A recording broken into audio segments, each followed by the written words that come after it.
What is going on, Trash Talkers? We are back with another episode for you.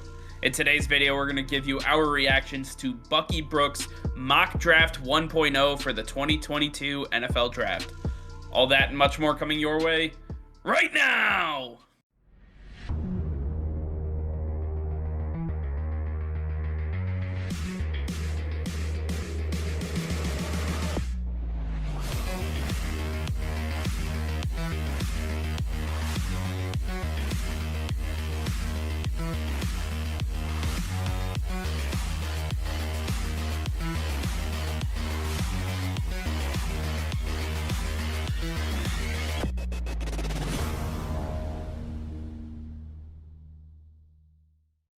Hey Trash Talkers, over 85% of you are still not subscribed to the channel. Please be sure to hit that red subscribe button and turn on notifications, as it will help us create more daily content for you. Thank you and enjoy today's video. Alright Nick, it is that time of year again, mock draft season, and we have already seen some mock drafts already start to come out, and now we have Bucky Brooks mock draft 1.0. This is his first iteration as we take a look at the stars coming out of college football entering the ranks of the NFL. We're going to start taking a look at picks 1 through 32. Obviously, the back four at the time of this video have not been solidified, as we still have the conference championship games left to go. So Nick, why don't we start off with the number 1 pick led by the Jacksonville Jaguars. Bucky Brooks has the Jaguars selecting Evan Neal, the offensive tackle out of Alabama. Honestly, I think this is a great pick for the Jacksonville Jaguars. They need to fix this offensive line, especially on the bookends. The interior is extremely solid. They dealt with a lot of injuries this year on the offensive line. 3/5 of the entire offensive line were out at specific times, and it really did not mesh well. Over 90% of the time this season, this offensive line was not together. That is absolutely incredible. Evan Neal would be a solid left tackle to replace Cam Robinson and help protect Trevor Lawrence. Yeah, I think Evan Neal's solid, but for me, I'm going with the best available always. And to me, that's Kayvon Thibodeaux. He is an absolute freak athlete, the best athlete in the draft. And when you put him opposite Josh Allen, it's game over. To me, that's the connection you need to make. Kayvon Thibodeaux would be my choice here. At pick number 2, we see the Detroit Lions selecting Aidan Hutchinson, the edge defender coming out of Michigan. I absolutely love this pick, not only because Aidan Hutchinson is proven worthy of being a top selection, but he gets to stay in Michigan with the Detroit Lions. I think this is an overall perfect pick, and I'm happy that the Lions were able to get him. Absolutely, I'm on the same page as you. I want to see Aidan Hutchinson stick around, play for the Detroit Lions. With him and Dan Campbell, I think that's a match made in heaven. Can't wait to see it. At number 3, we see the Houston Texans selecting Kayvon Thibodeaux. Nick, you had him going first overall, and he has that quality to go first overall. What makes him so special that the Houston Texans would just absolutely gobble him up here at 3? I think that he's just extremely versatile. You can play him with a hand in the ground. You can play him as a stand-up linebacker. He can play in coverage. He has incredible pressure ability, and he's not just a powerful rusher. He's a finesse guy too. He can really do it all, and he is trouble for any tackle he goes up against. To me, he is the overall all-around package that I'm looking for in this draft. Yeah, I mean, I'm with you. I believe that he has the highest grade going into this draft, and if the Houston Texans can finesse him some way at pick number 3, they are replacing the J.J. Watt and Jadeveon Clowney holes that they have lost over the last couple of years. At pick number 4, we see the New York Jets selecting Ikem Ekwonu, the offensive tackle out of North Carolina State. I like the pick of the offensive tackle. I'm just not a fan of Ekwonu going here at number 4. Personally, I like Charles Cross out of Mississippi State much better. I believe that his versatility to be just an absolute dynamite pass protector and the aggressiveness that he has in the run game would truly be perfect on the right side of this offensive line opposite Mekhi Becton. You would have your absolute best bookends that you could possibly have, and these guys would be super young. I really like the offensive tackle pick. I'm just going Charles Cross in this scenario. To me, Ike Ekwonu, he's a great offensive tackle, but to me, I think corner is a bigger need for this team. And with Derek Stingley on the board still, to me, he's the guy you need to go after. At pick number 5, we see the New York Giants selecting Charles Cross, the offensive tackle from Mississippi State. Love this. Gotta protect DJ. Absolutely. I love this pick here. I think they have to go offensive tackle here. At pick number 6, we see the Carolina Panthers taking cornerback Ahmad Gardner, Sauce Gardner, coming out of Cincinnati. I do not like this pick for the Carolina Panthers. I do not believe that cornerback is the necessity for this team right now. They are stacked at that position.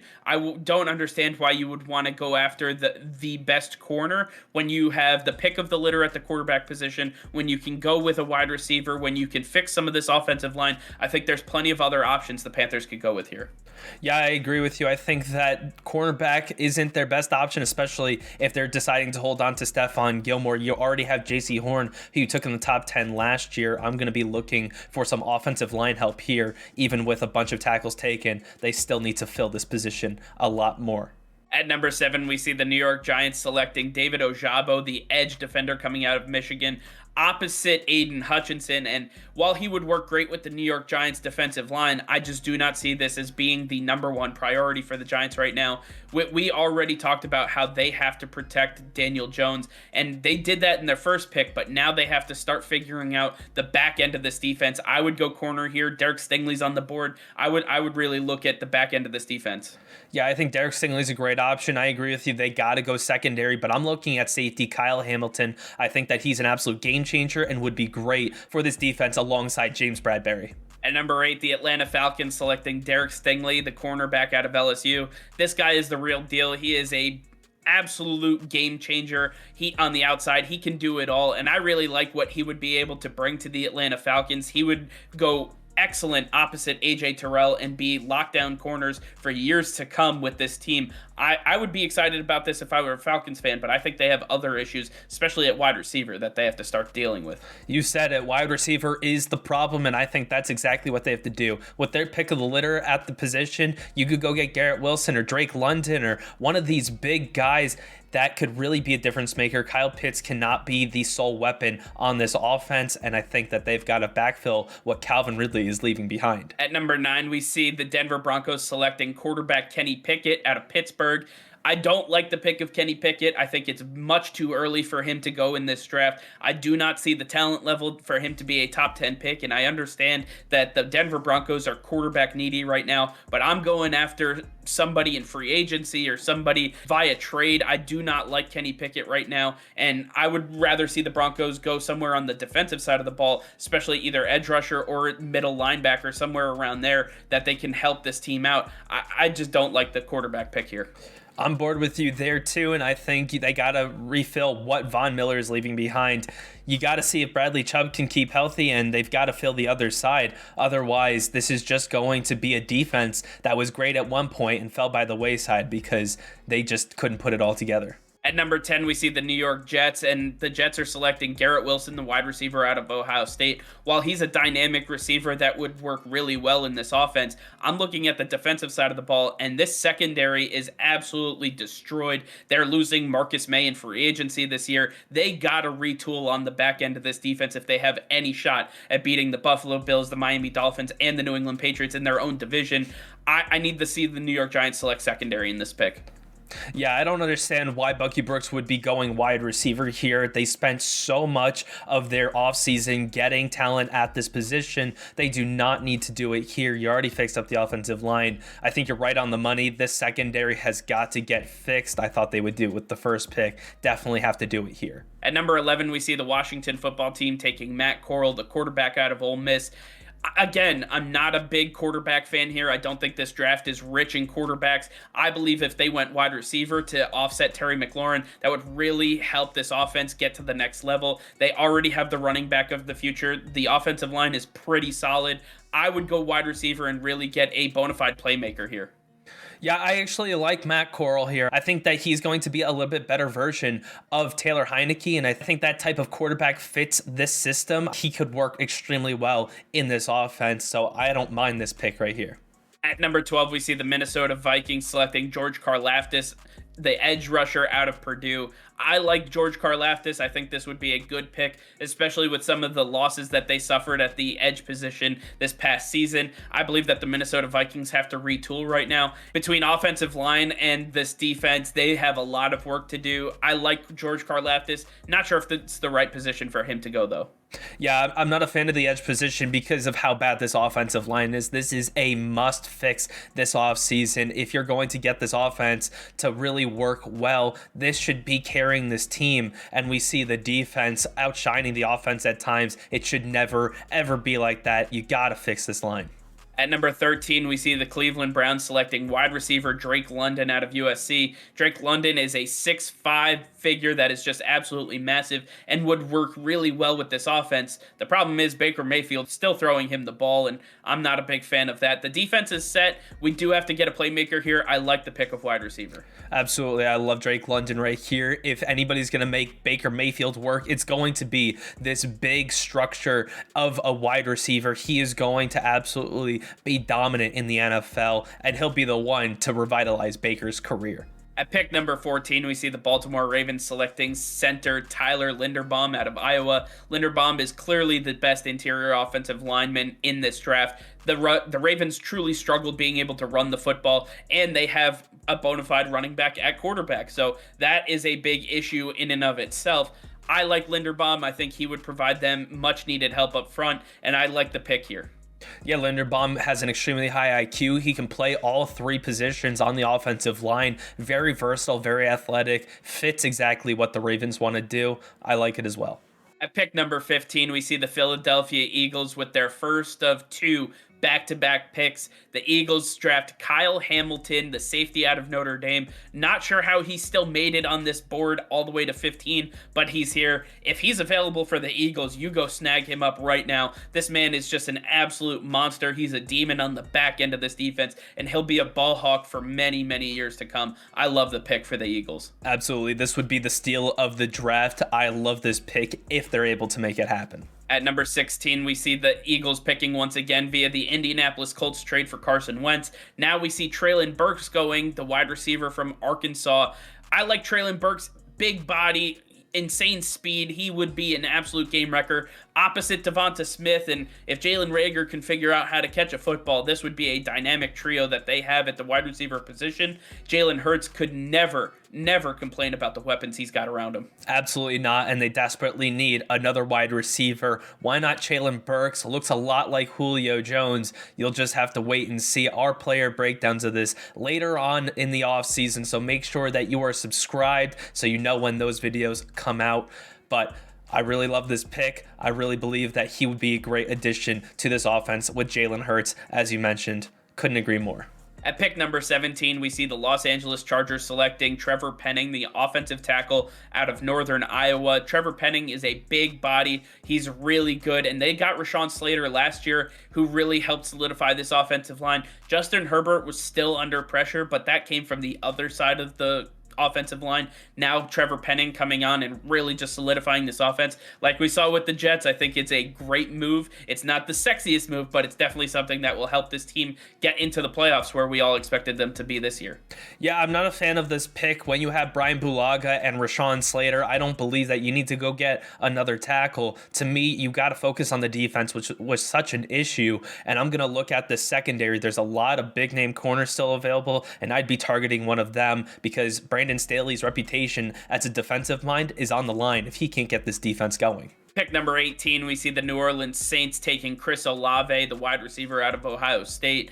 After Sean Payton decided to leave the New Orleans Saints, it looks like they are getting ready for an absolute fire sale of all of the key figures that they have on the offensive side of the football. They're going to completely retool this, and it looks like maybe Dennis Allen may be taking over as head coach. We'll have to find out later in the offseason, but right now, the offense is just in absolute disarray. They are in salary cap hell. Michael Thomas does not seem to be wanting to play for the Saints anymore. I expect him to be gone. Olave will be a great replacement for Michael Thomas. I think you got to fix the quarterback position first. I think that you've got to get a guy under center who knows what they're doing. And I know you're not high on these quarterbacks, but I think they're better than what Winston and Taysom Hill are offering the Saints right now. At pick number 19, we see the Philadelphia Eagles selecting Jermaine Johnson II, edge defender out of Florida State. I'm not too high on Jermaine Johnson right now. Don't know much about him, but I look forward to learning much more about him. Focusing on the edge position, though, I think the Philadelphia Eagles are a little heavy at that position right now. They lost Brandon Graham for the season. I expect him to be back fully healthy and ready to go next year. I would almost caution them to want to go on the back end of this defense, get somebody opposite Darius Slay. You still have Kair Elon on the back end of this defense. You also have Trent McDuffie, who could possibly slide in here. I really like somebody else, but I mean, Jermaine Johnson could help them out in the long run. Yeah, I think they could do that, but with already drafting Kyle Hamilton, I actually like the pick here. You mentioned Brandon Graham, but there is another side to this defensive line, and they don't have edge pressure there. You got Josh Sweat, but he's an outside linebacker, also coming off the same side as Brandon Graham. So you got to get some pressure on the opposite side so Fletcher Cox can really work the interior offensive line. This is exactly what the Eagles need to improve their defense. At pick number 20, we see the Pittsburgh Steelers selecting Trayvon Walker, the defensive lineman out of Georgia. I know a lot of people are looking for Jordan Davis here, but Trayvon Walker is actually a much better scheme fit for the Pittsburgh Steelers. I like the pick. I understand that Big Ben is retiring and they still have Mason Rudolph at the helm. Again, I'm not high on these quarterbacks. I don't think they're all that versatile and all that great, to be honest with you. So I like the pick of the defensive lineman. We saw the Steelers giving up a ton of yards on the ground all season long. This guy's going to help that, and he's going to be a pass rusher. I really like Trayvon Walker in this pick. I think the Steelers should go line, but I think they need to go offensive line, especially on their bookends. They've got to get this going. With the way they played this season, Najee Harris couldn't get going. Big Ben looked like an absolute fool. They cannot let this happen again. If Mike Tomlin wants to keep that winning streak alive, they've got to get this offensive line figured out. At number 21, we see the New England Patriots selecting our New England Patriots, and we see Devin Lloyd from Utah, the linebacker, coming to the Patriots, and while I think that's a great pick in this scenario, I would caution them to go after a player like Kair Elon or Trent McDuffie. I think they have to get a cornerback opposite J.C. Jackson to really solidify this defense, because Jalen Mills could not get the job done as a CB2. They really need to figure that out. Unless they go out and get somebody in free agency, I want to see a corner here, but Devin Lloyd would be a perfect replacement for Donta Hightower.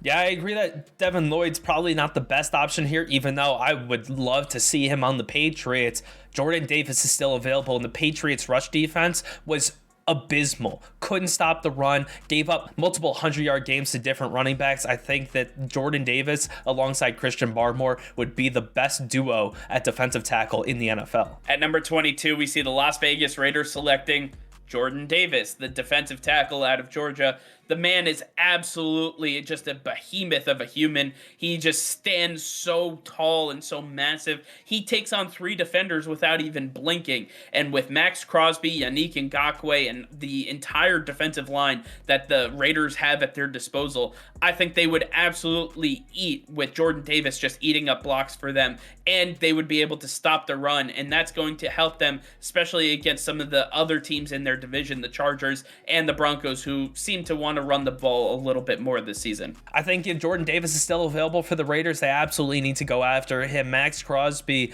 and this edge rush have been incredible. It could be even better if they get this interior defensive line really solidified with Jordan Davis and Solomon Thomas next to each other. This would be an incredible combination. At number 23, we see the Arizona Cardinals selecting cornerback Trent McDuffie out of Washington. Trent McDuffie is just one of the most versatile cornerbacks we see in this draft. The man is fluid with his hips, and he can cover anybody in man or zone coverage. He has the ability to take the number 1 wide receiver away from the opposing offense, and he is just an extremely, extremely talented corner. I like the pick for the Cardinals here. They need help on the back end of this defense. Yeah, cornerback is their biggest need for sure. This is what let them down against the Los Angeles Rams in that wild card matchup. This is a great pick here.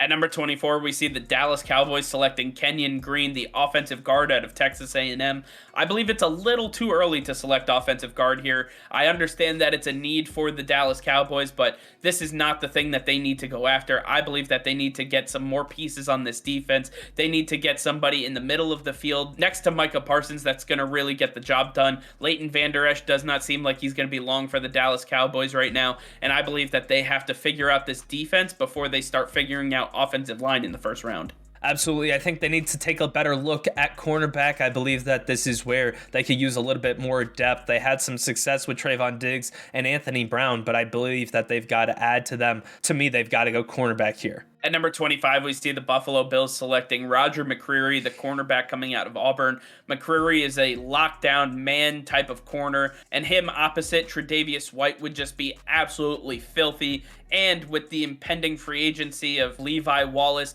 I fully expect that the Buffalo Bills will go secondary. And if Roger Mccreary is available, he is going to absolutely shine in Sean McDermott's system. 100%, because to me, his comparison is Tre'Davious White. If you have two Tre'Davious Whites on one defense, then good luck, because this is going to be a lot of press man, gives the defense a lot of flexibility to get pressure and some unique blitz combinations on the offense.